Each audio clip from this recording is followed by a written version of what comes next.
GTA 5 is known for many things, whether it be its daring heists, memorable characters, its sprawling open world, or maybe the many controversies that have plagued Rockstar over the years. But today I want to focus on one specific part of the game, the ending. In the final mission, Franklin is approached by Devin Weston and is given 3 choices. Choice A is to have Trevor killed, choice B is to kill Michael, or if Franklin chooses to ignore everyone's advice, he could opt for choice C, Death Wish. Now you're probably thinking the right choice here is obvious. Ending C is optimal for all our protagonists and only a madman would choose otherwise. And although that's true, my favourite ending will always be ending A. Let's discuss each choice and finally answer the question, which is the best GTA 5 ending? In ending A, Franklin sets up a meeting with Trevor to isolate him, and after a brief conversation ends up pulling his gun out. Trevor hits the gas and is pursued by Franklin, who is ultimately foiled when Michael comes out of nowhere and crashes his car. With Trevor lying on the ground covered in oil, Franklin executes him in a brutal fashion. So what is the aftermath of all of this? Obviously you can't play as Trevor anymore, which makes 100% completion difficult, and you also lose the Vanilla Unicorn as a safe house. Franklin and Michael can still hang out, but things aren't exactly the same between them. Jimmy, however, will refuse to hang out with his father, but does still hang out with Franklin.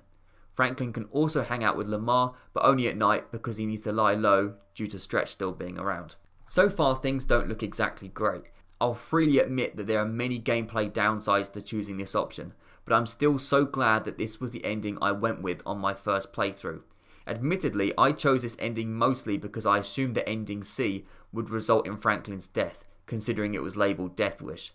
However, the scene directly after Trevor's death is one of my favourite video game cutscenes of all time. The fiery explosion sparks a moment of realisation between the two characters, a moment where they realise they've done something truly irreversible. They've become a Judas, betraying the one person who would always fight their corner no matter what. There's a lot of murder in GTA 5, and it's almost impossible not to get desensitised by it. But Trevor's death really hits home the reality of a criminal lifestyle, and managed to convey the act of murder in a way that is different from the thousands of times that preceded it. I also love the dialogue in this scene. Ending A is when Michael and Franklin learn who they truly are. This is the ending where they are changed as people the most.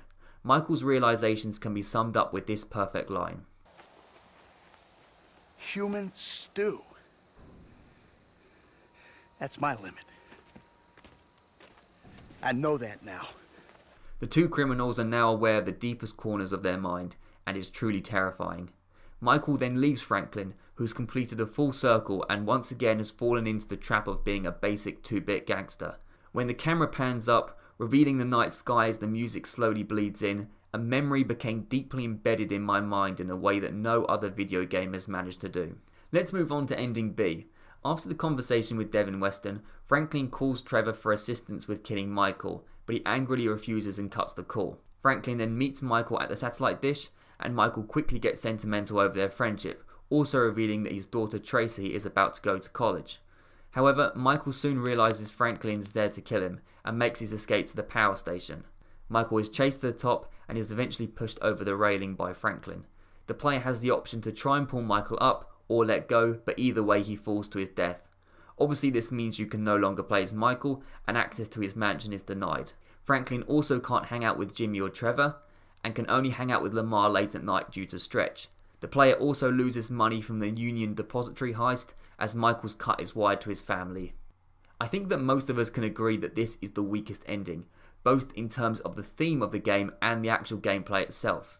Losing money, losing Michael's awesome mansions, less opportunities to hang out, it all sucks. But my main problems are about the thematic elements.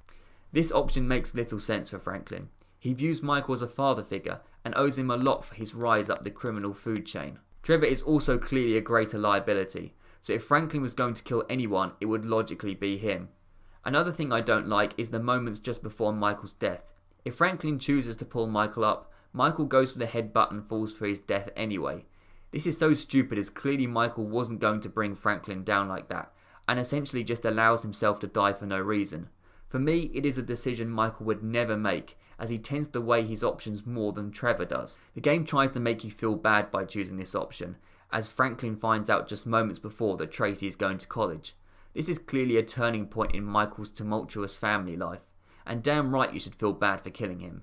Michael has the most to lose, and his death will affect many more people than Trevor's will.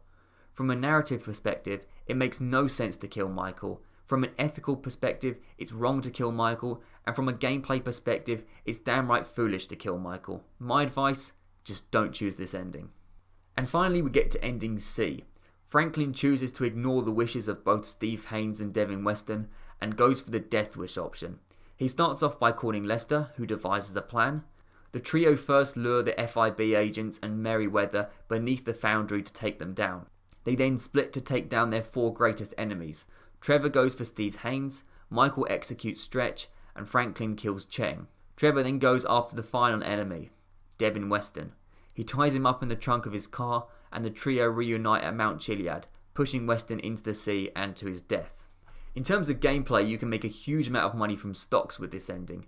Each person also gets their equal share of the heist money and can hang out with each other freely. Lamar can also hang out during the day as Stretch is no longer a factor. This is all great and is largely considered to be the most satisfying ending. Weston and Haynes get their long overdue karma, the 3 protagonists who we've grown to love have all survived, and the game caps off with a beautiful sunset and cheerful music. But for me, it's all a little bit too good. It's all a little too easy. I would admit, in terms of gameplay, ending C is easily the best ending. But for me, the storytelling is a little bit weak. The characters receive no consequences for their murderous rampages and constant betrayals. Like every problem in GTA, anything can be solved with mindless killing. And I'm not going to argue the ethics of this because, let's face it, GTA 5 is not exactly an ethical game. But I do think there is a staggering lack of character development here. For me, Trevor is almost the exact same person he was at the beginning. Michael also gets off a little too lightly here as well. He's been a terrible father, has the most dysfunctional family possible, and decades of neglect have seemingly been reversed by slapping a perverted yoga teacher with a laptop and tattooing a phallus on a TV host's chest. His family life is repaired a little too easily, and to me it seems unrealistic. Endings A and B are far more believable in this respect. Either the abusive father is completely rejected by his family, and sure he has a lot of wealth and is enjoying his brief returns to criminal lifestyle, but it is crucially come at a cost. Or, if you go with ending B, his brief renaissance comes at the cost of his life. But for me, the lack of consequences in ending C reduces Michael's character to a rather shallow stereotype who learns little from the events of the game.